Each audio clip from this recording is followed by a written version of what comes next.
Sebab belum tentu di luar yang Anda sebut sebagai kebebasan itu kebebasan. Iya. Anda terintervensi dan terjajah oleh syahwat dan kepentingan yang dijajah oleh tontonan yang Anda tonton, dijajah oleh lingkungan di mana tempat kafe-kafe yang Anda tongkrongi.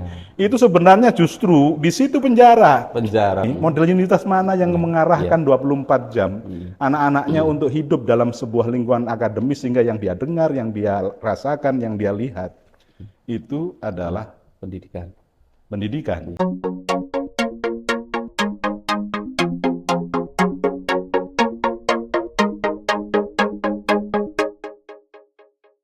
Bismillahirrahmanirrahim. Assalamualaikum warahmatullahi wabarakatuh. Waalaikumsalam. Pemirsa Gontor TV yang budiman, alhamdulillahirrahmanirrahim. Pada kesempatan kali ini kami hadir dalam podcast Universitas Darussalam Gontor, dan pada kesempatan ini akan mengangkat tema Universitas Pesantren. Sebagaimana diketahui bahwasanya pesantren adalah lembaga pendidikan Islam khas Indonesia yang telah memiliki peran sejak lama, bahkan sebelum kemerdekaan, memiliki peran juga saat perjuangan kemerdekaan Indonesia, dan saat ini tetap berperan dalam mengisi kemerdekaan Indonesia. Perkembangannya di dunia pesantren tidak hanya perkembangan dalam berbagai macam hal, namun berbagai pesantren juga mengembangkan dalam level perguruan tinggi, yakni sebuah sistem pendidikan lanjutan daripada pendidikan menengah. Untuk itu hadir bersama kita narasumber, yakni Dr. Hasib Amrullah. Assalamualaikum. Assalamualaikum warahmatullahi wabarakatuh. Apa kabar? Baik. Gimana Pak Usman? Baik. Pemirsa, Ustadz Hasib ini adalah Direktur dari Direktorat Kepesantrenan Universitas Darussalam Gontor, dan pada kesempatan hari ini kita semuanya akan berbincang mengenai apa itu Universitas Pesantren, bagaimana integrasi antara sistem pondok pesantren yang dipadukan dengan sistem universitas, apa kelebihan-kelebihannya, kemana tujuannya, dan lain sebagainya. Oleh sebab itu, marilah sama-sama kita mulai acara ini dengan bersama membaca Al-Basmalah. Bismillahirrahmanirrahim. Ustadz Hasib, baiklah. Pada kesempatan kali ini kita akan ngobrol masalah pesantren.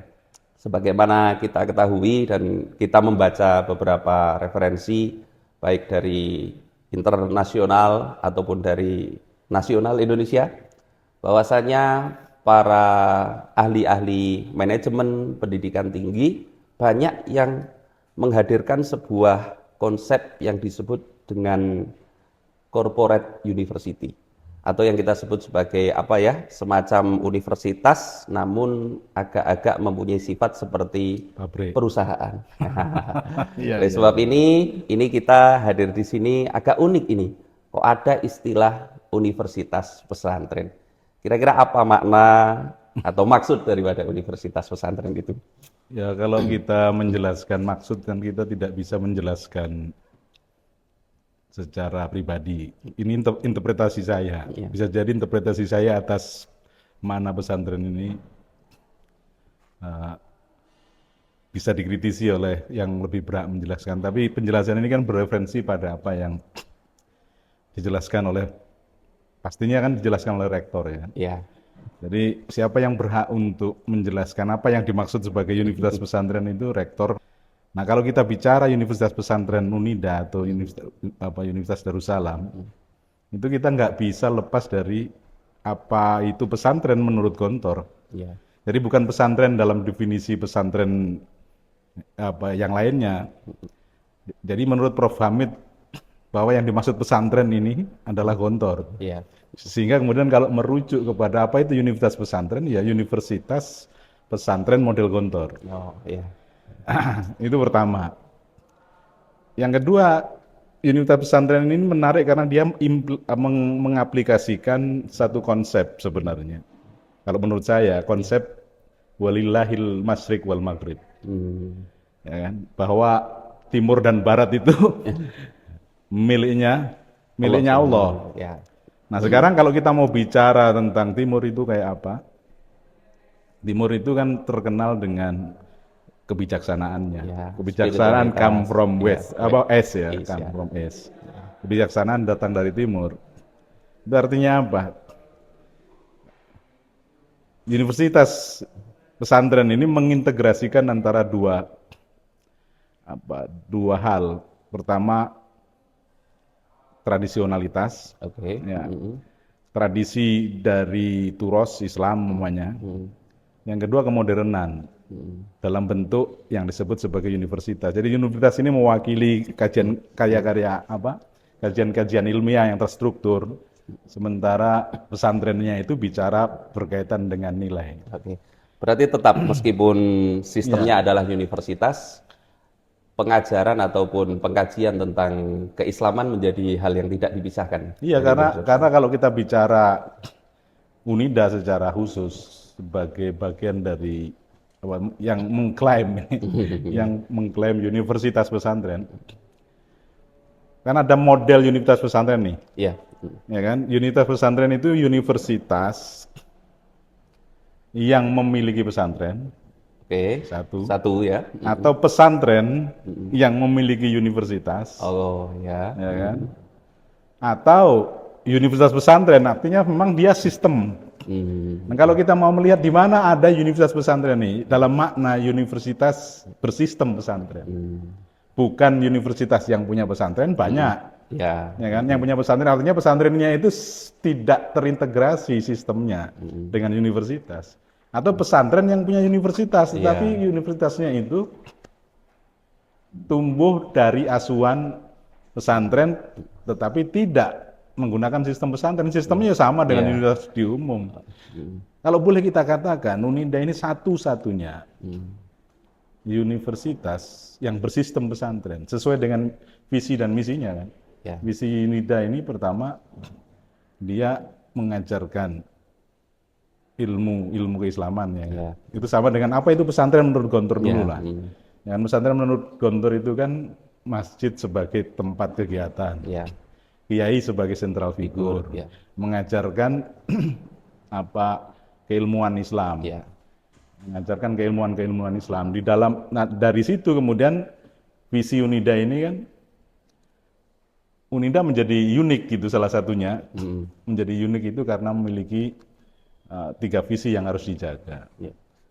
Pertama, dia mengajarkan tetap bersistem pesantren, ya. ya kan? Sistem pesantren. Bukan universitas yang punya pesantren atau pesantren yang punya universitas, ya. tetapi universitas yang bersistem pesantren. Ya. Yang kedua adalah Islamisasi, Ya. mengajarkan ilmu-ilmu kontemporer. Islamisasi ilmu-ilmu kontemporer ini mengajarkan tentang ilmu. Islamisasi ilmu-ilmu kontemporer itu artinya bahwa ada satu hadaf untuk menyelesaikan sebuah problem. Dia tidak hanya sekedar menyiapkan generasi untuk bisa diterima di lapangan kerja aja, meskipun itu tidak dihindari dalam pertarungan model universitas. Buktinya kita unggul kalau untuk bertarung di wilayah nanti kalau tamat dari UNIDA ini dapat pekerjaan atau apa-apa itu, sebab kita unggul itu bagian dari jaminan. Ya. Jaminan bahwa diakui lah alumni-alumni UNIDA ini. Tapi lebih dari itu dan tujuan utama yang paling mulia yang pingin diproduk oleh Universitas Darussalam ini adalah menyiapkan orang-orang untuk menyelesaikan masalah di masyarakat. Oke. Ya. Berarti tidak hanya mencetak pekerja. Ya tidak, untuk problem solving tadi. Kenapa dia diajari Islamic worldview di dalam model Islamisasi UNIDA ini? Kan dia mengintegrasikan model 2 Islamisasi. Pertama Islamisasi teori, secara itu lembaganya namanya Direktorat Islamisasi, ya kan. Tetapi secara perbuatan dan perilaku, penanaman, bagaimana membentuk kebiasaan dan adat, itulah nama lembaganya Direktorat Kepesantrenan. Di situ letaknya. Pertama, ini kalau mau bicara tentang problem Islamisasi, sebab memang tantangan kemunduran umat Islam ini. Kalau kita bicara pada tradisi cita-cita Gontor dulu, tentang kenapa Gontor tumbuh, tahun berapa, itu peristiwa yang tidak kebetulan, meskipun seolah-olah kebetulan. Tahun 1926, peristiwa sebelum itu, tahun 1924 saat Turki Utsmani runtuh, ya kan? Betul, ya.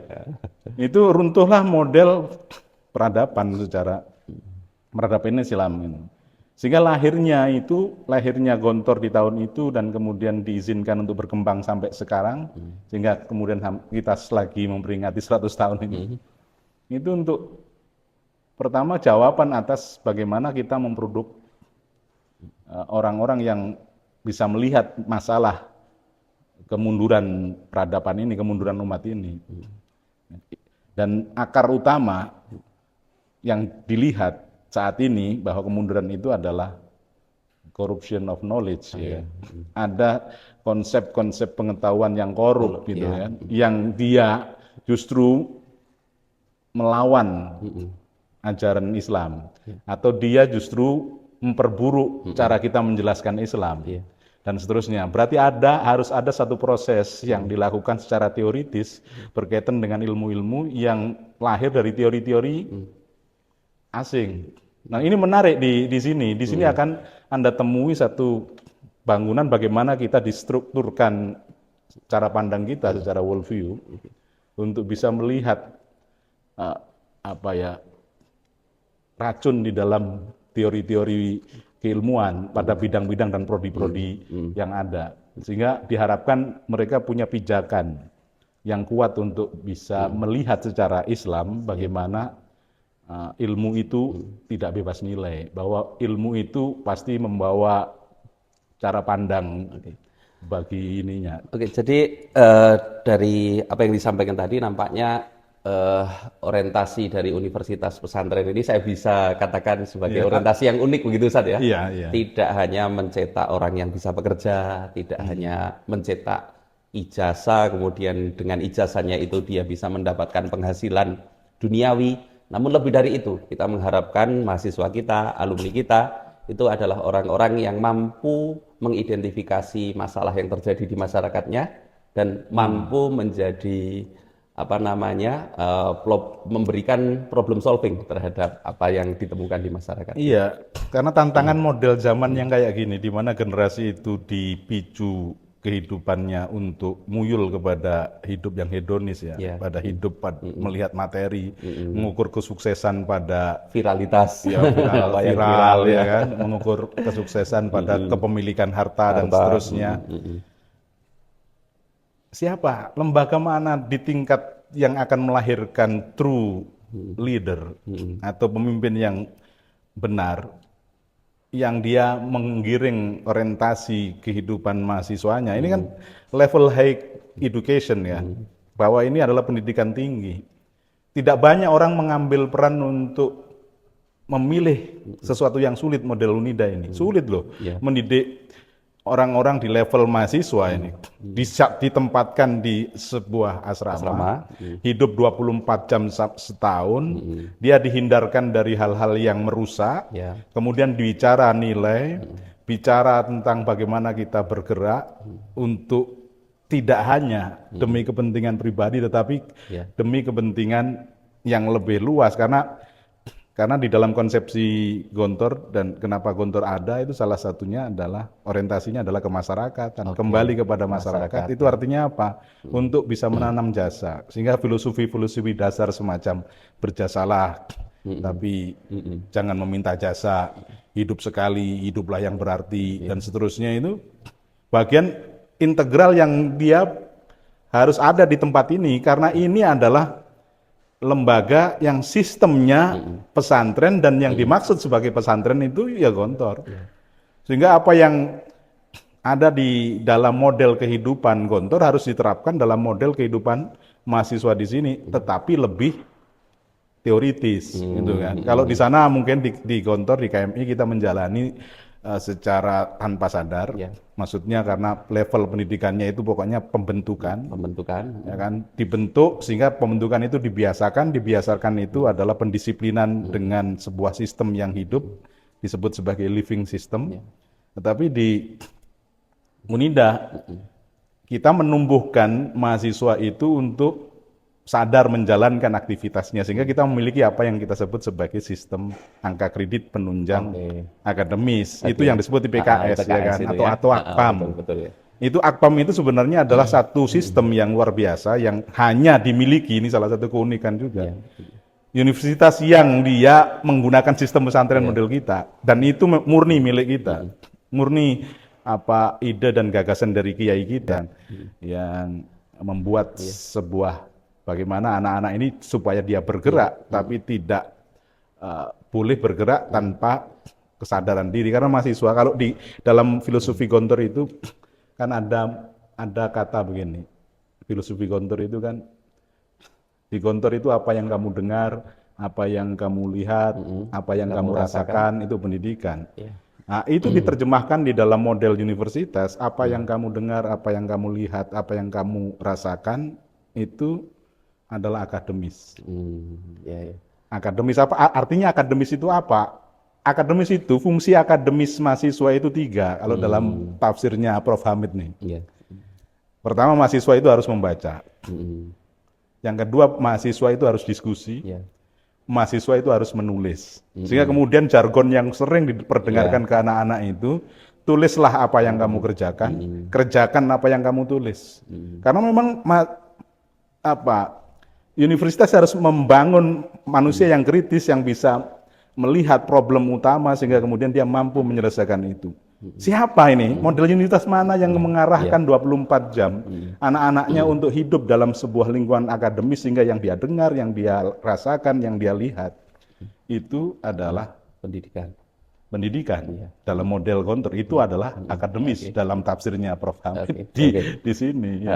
Oke, Ustadz, yang menarik adalah kemudian di Universitas Pesantren khususnya yang ada di Unida ini nampaknya tidak hanya memikirkan, tidak hanya mementingkan apa yang disebut pada sisi akademis, tetapi non-akademis juga sangat dipikirkan sebagai apa, sebagai bekal nanti anak-anak kita akan hadir di masyarakat yang apa ya, kata Kiai Hasan itu so'uba robuhu begitu ya, sebagai bekal itu nampaknya kalau hanya akademis saja, nilai ijazah, IPK saja tidak cukup. Oleh sebab itu ada sistem yang tadi Ustadz kenalkan, yakni Akpam, IPKS, dan saya dengar mahasiswa kita yang tidak lolos sisi akhlaknya, sisi IPKS-nya, dia tidak bisa lulus. Karena ukuran yang disebut sebagai mahasiswa teladan di sini ini adalah dua hal tadi. Ini juga keunikan yang lainnya, dua hal. Tidak hanya sisi kognitif,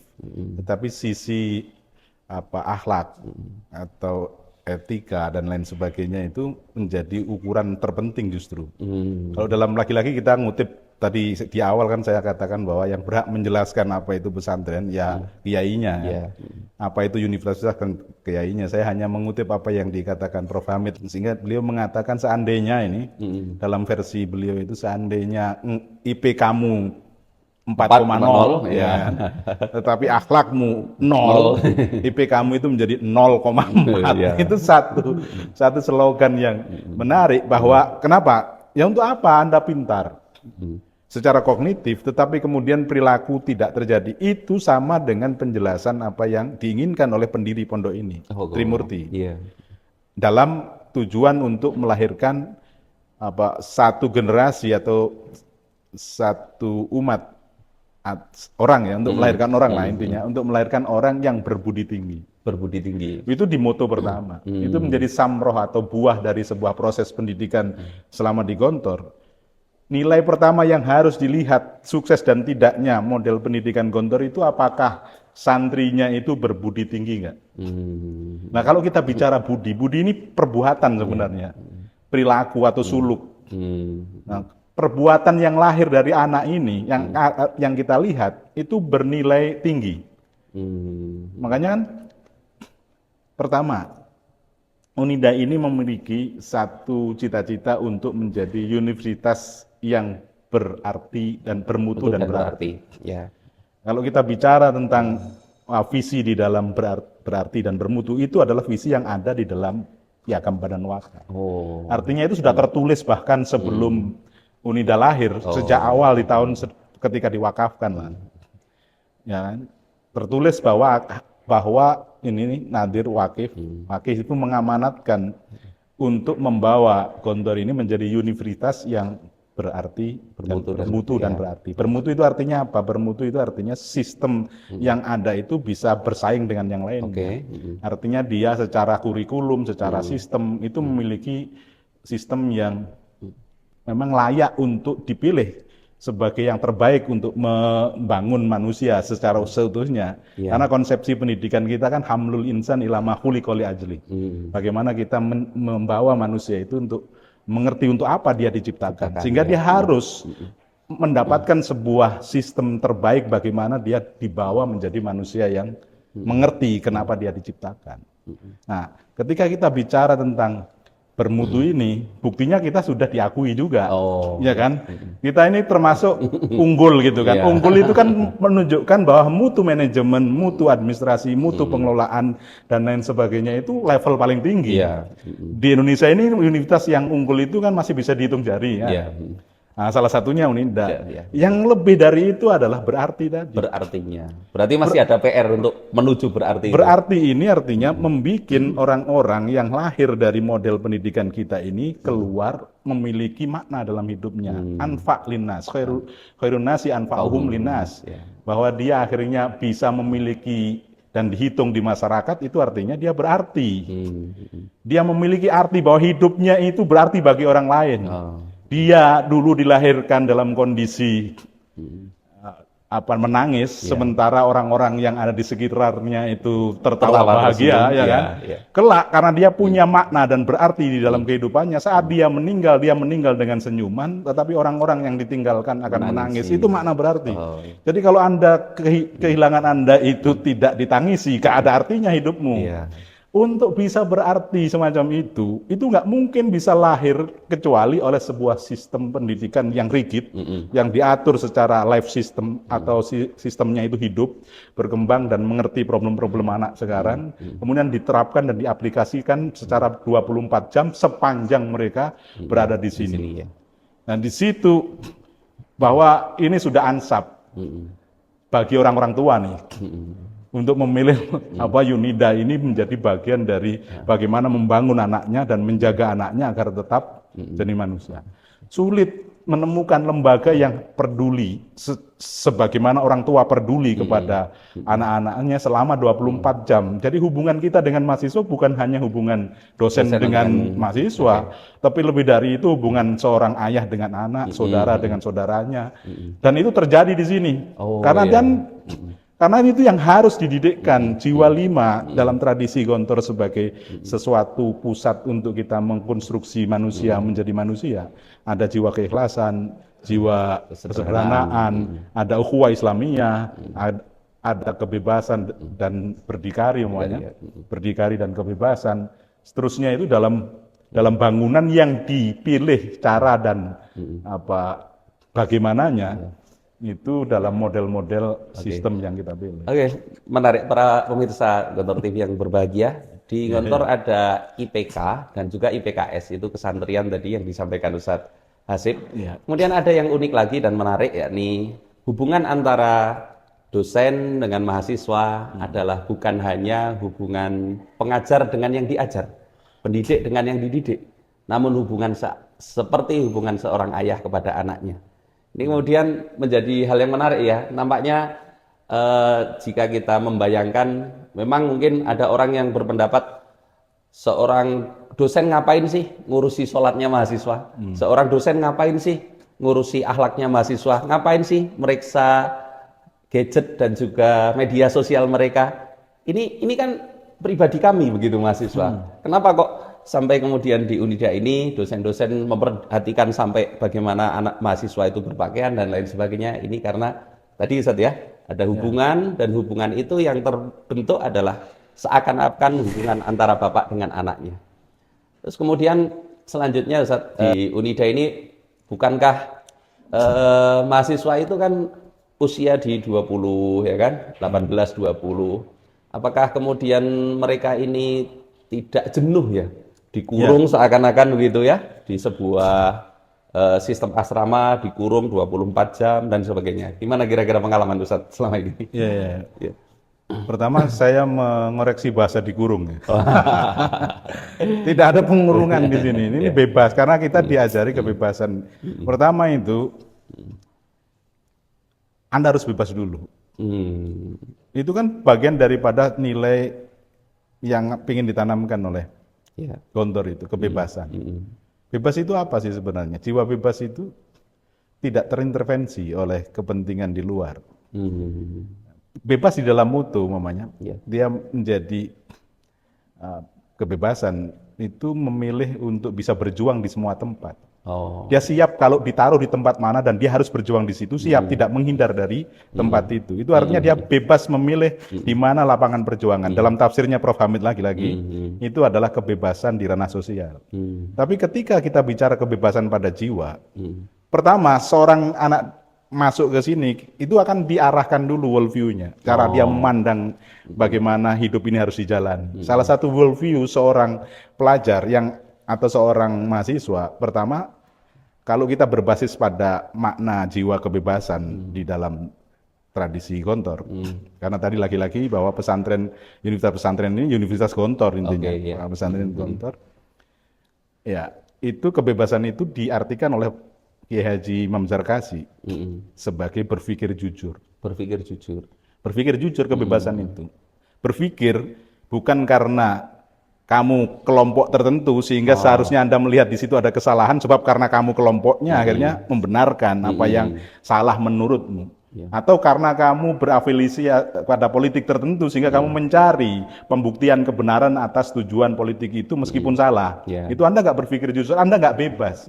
Anda digeret oleh sebuah kepentingan temporal dari kehidupan ini sehingga kemudian cara berpikirmu sudah tidak jujur. Tidak jujur lagi ya.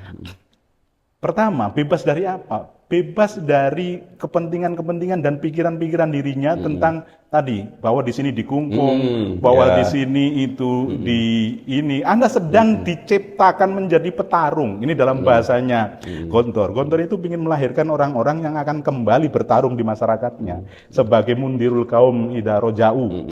Dia mengingatkan kepada masyarakatnya memperbaiki yang kurang, ya kan? Menguatkan yang sudah benar. Itu kan bagian daripada tugas daripada umat Islam. Ukhrijat linnasi ta'muruna bil ma'ruf wa tanhauna 'anil munkar, itu baru kita akan menjadi sebuah khairu ummatin ukhrijat linnas. Manusia yang terbaik yang dilahirkan atau umat terbaik yang dilahirkan untuk jadi contoh bagaimana mengaplikasikan keindahan Islam. Anda harus menjadi petarung, bukan lari dari situ. Untuk bisa menjadi petarung, Anda nggak boleh sakit, Anda nggak boleh lemah, Anda harus kuat. Untuk bisa mengukur bagaimana orang kuat dan lain sebagainya, Anda harus hidup di dalam sistem yang paling rumit di dalam hidupmu, sehingga nggak mungkin lautan yang tanpa gelombang itu akan melahirkan pelaut yang kuat. Di tempat ini Anda akan diuji. Kalau Anda nggak kuat, Anda mungkin terhempas. Memang Anda nggak layak untuk menjadi petarung. Bagaimana dia harusnya menegakkan nilai kebenaran itu. Kalau Anda tidak punya kebenaran, Anda nggak bisa menegakkan kebenaran. Kalau Anda nggak punya nilai kebaikan, Anda nggak bisa menegakkan kebaikan. Maka kita jaga anak-anak kita ini tetap baik, tetap benar, cara berpikirnya benar, cara melihatnya baik, sehingga kemudian saat dia kembali ke masyarakat, dia bertarung tidak hanya untuk kepentingan mengumpulkan kekayaan bagi kepentingan dirinya, diterima di lapangan kerja, sebagaimana kita omongkan tadi. Tapi lebih dari itu, dia mengerti kenapa dia harus ada di tempat itu, untuk apa.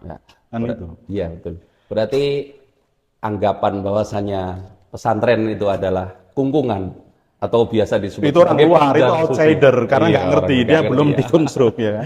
Sebenarnya di sini bebas, anak-anak senang, tertawa, kemudian banyak kegiatan sehingga dia bahkan kadang-kadang ini anak ini nggak mau pulang nih. Mau pulang ya? Dia di sini aja nggak mau pulang satu Ramadan di sini aja. Tanya itu, Ramadan nanti masih banyak anak-anak di sini. Ada 1.000 orang yang akan datang di tempat ini untuk mengikuti Ramadan dan itu dimanage oleh anak-anak kita. Padahal Ramadan liburan ya. Tetapi dia mengorbankan dirinya untuk ada di sini karena ngerti bahwa yang dilakukan itu lebih bernilai daripada kalau dia pulang. Mungkin aktivitas dia selalu mencari tempat di mana dia bisa berarti di situ. Nah, perasaan berarti itu kan pengakuan atas eksistensinya.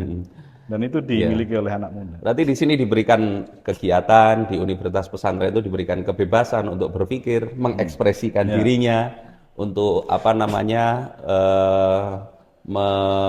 mengembangkan kreativitasnya dan lain sebagainya. Artinya tidak benar orang yang mengatakan bahwasanya ada kungkungan universitas pesantren layaknya Seolah-olah itu penjara. ada istilah begini. Hanya istilah ya. Di penjara suci. Penjara Apa suci, penjara ya. suci? Ini bukan penjara, ini Iya. tetap Anda tumbuh menjadi orang bebas. Sebab belum tentu di luar yang Anda sebut sebagai kebebasan itu kebebasan. Iya. Anda terintervensi dan terjajah oleh syahwat dan kepentingan yang dijajah oleh tontonan yang Anda tonton, dijajah oleh lingkungan di mana tempat kafe-kafe yang Anda tongkrongi. Itu sebenarnya justru di situ penjara. Penjara, betul. Kalau mau kita melihat ini mindset ini yang Iya, kemudian iya, iya. kita ajarkan kepada anak-anak itu supaya dia melihat bahwa dirinya tidak dikungkung, justru dirinya sedang ditanamkan mengerti bagaimana dia harusnya menjadi manusia yang bebas. Oke.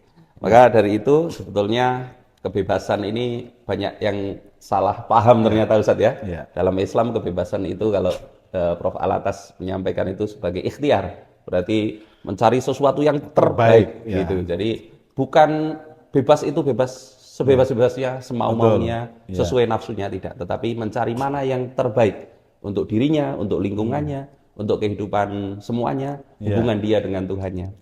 Baik, kiranya mungkin sampai di sini diskusi kita mengenai Universitas Pesantren sebagai pengenalan. Bisa kami ambil beberapa poin. Yang pertama adalah Universitas Pesantren, dalam hal ini yang kita bincangkan adalah Unida Gontor, Ustaz. Itu memiliki visi membentuk manusia, membentuk alumni-alumni kita yang tidak hanya berpikir pragmatis untuk dirinya sendiri, untuk mencari keuntungan diri sendiri. Harapannya adalah nanti mahasiswa yang lahir dari Universitas Pesantren akan berperan di masyarakatnya sebagai mungdirul kaum.